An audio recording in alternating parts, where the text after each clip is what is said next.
Greetings, my fellow YouTubers, and welcome to Big D's Entertainment Rankings and Reviews. My name is Doyle, better known to y'all as the Big D, and it's my birthday today, so I'm going to bring to you the first of two big birthday reviews that's coming exclusively on my channel. So, let's go for it. Greetings, my fellow YouTubers, and welcome to Big D's Entertainment Rankings and Reviews. My name is Doyle, better known to y'all as the Big D, and it's my birthday today, so I'm about to bring to you the first of two big birthday reviews. So I hope you are ready for them, so let's go. Greetings, my fellow YouTubers, and welcome to Big D's Entertainment Rankings and Reviews. My name is Doyle, better known to y'all as the Big D. So now I'm going to bring to you a very special... Look, I'm just playing with you. I'm just playing with you on the little things, so just for fun. Anyway, today really is my birthday, so now I'm going to bring to you the first of two big birthday reviews for realsies.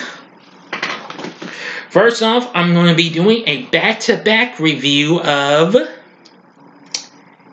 Happy Death Day from 2017 and Happy Death Day to You from last year. Anyway, both movies were released by Universal and was produced by Jason Blum through his Blumhouse company. Now, the film follows a college student who is murdered on her birthday and begins reliving the day repeatedly, at which point she sets out to find the killer and stop her death. The film is directed by Christopher Landon, and, well, it did pretty well. Critics were enjoying it, and they said it was describing it as Groundhog Day meets Scream. So, absolutely think it's pretty good than I thought it would be since I watched it last year. Now, the movie stars Jessica Roth as this university student named Teresa Gelbman, or Tree for short. She wakes up on her birthday and in the dorm room of her classmate Carter. Well, she ignores a phone call from her father and dismisses Carter, returning to her room, and her sorority housemate, Lori, gives her a cupcake which she throws into the trash, and then she meets with her married professor, Gregory Butler, with whom she is having an affair. Ooh. That night, on her way to the party, Tree is lured into a tunnel and murdered by a figure wearing a mask of the school mascot, the Babyface. Then, it happens. She immediately wakes up back in the bed and is unnerved to find the previous day's events repeating themselves. She realizes she's in a time loop, and she gets killed more times as you can imagine. So I'm going to try not to give much of this movie away if you've not seen this. Well, let me see. Because no matter how hard she tries, she makes it to the party, but gets murdered again. Then she tries to barricade herself, and then it happens again. She learns that she's in like a time loop. Well, after that, she's soon... After trying to do more moments of trying to stay out of this by doing some silly things, even walking around the campus in the buff, well, still gets killed and then soon ends up in the hospital and what have you. I'm going to say that I'm not going to reveal to you who's the killer and what have you. Yes.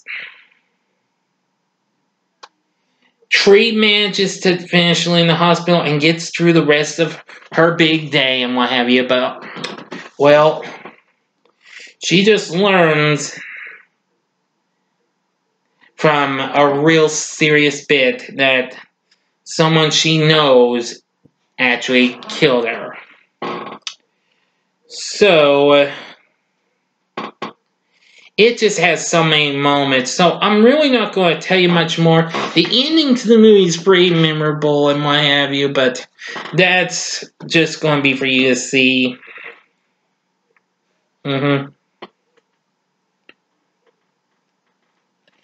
As, well, she gets it off with Carter. And that's all I'm saying about it.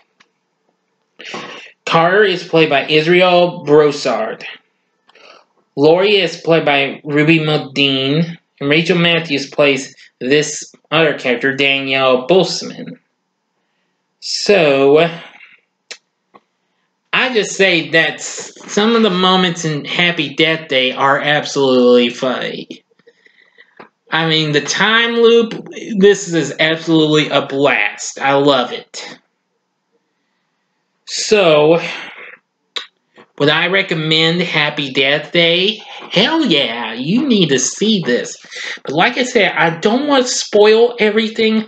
I'm just going to say she goes through a time loop, which is kind of like what I did because I just, well, used my pause function on my camera. So anyway, I hope that worked just fine. Anyway, let's proceed to the next one.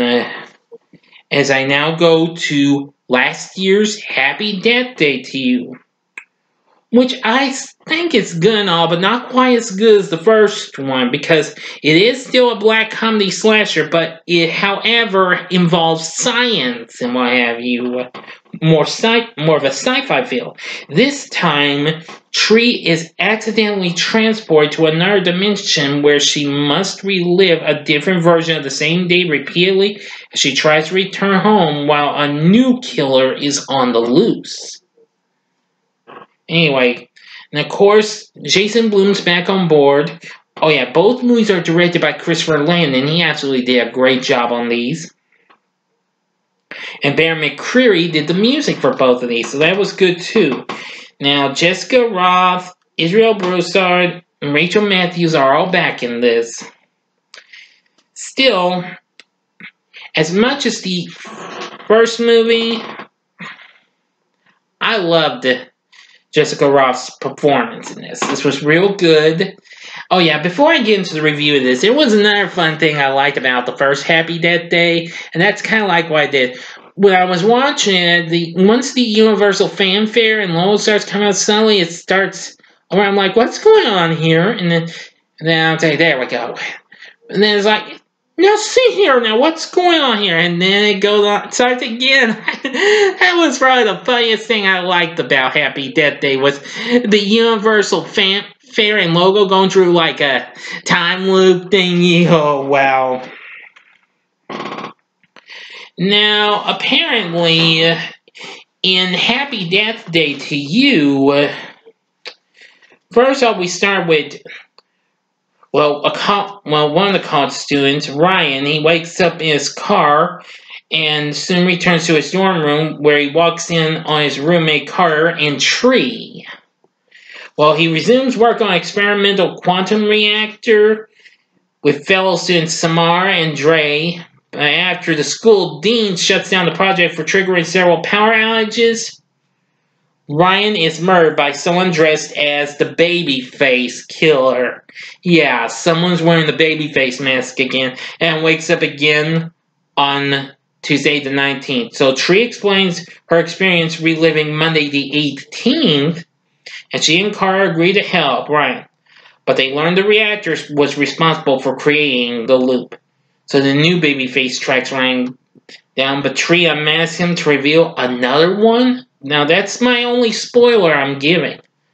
So, apparently, Ryan activates the reactor and releases a powerful energy pulse that knocks everyone unconscious. And Tree wakes up on, you guessed it, Monday the 18th and relives her original time loop with certain differences, which I will not spoil because things change from the first movie. something else happens as well. So, let me see now.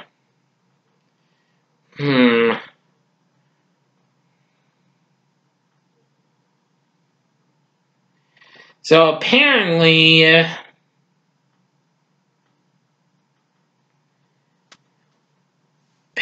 she's managing to try and get away from the babyface killer. So apparently, he stabs who we thought was who the killer was in the first movie, but I'm not saying who that was. You have to watch the movie, okay? You gotta see the first one, okay? And then soon Tree falls to her death after the killer chases her to the roof. So she wakes up at the beginning of her loop and demands that Ryan and his team help her escape it, requiring they test dozens of algorithms. So Tree serves as the group's recorder, killing herself at the end of each day so they can start again. Oh boy. And boy, Tree does all sorts of things. Drink down like a drain cleaner, like a liquid plumber, and yeah. Or turn on the hair dryer when she's in the bathtub. Oh, well, electrocute yourself, running down the sidewalk and then jump into a wood chipper machine. It was crazy. But the best thing was, she jumps out of an airplane without a parachute and in a pink bikini, and this is probably the best part ever. The movie slows down as we see Tree giving both 9 fingers. Oh, that was freaking sweet. I'm serious, it was. So, apparently it was just not helping out so much, so.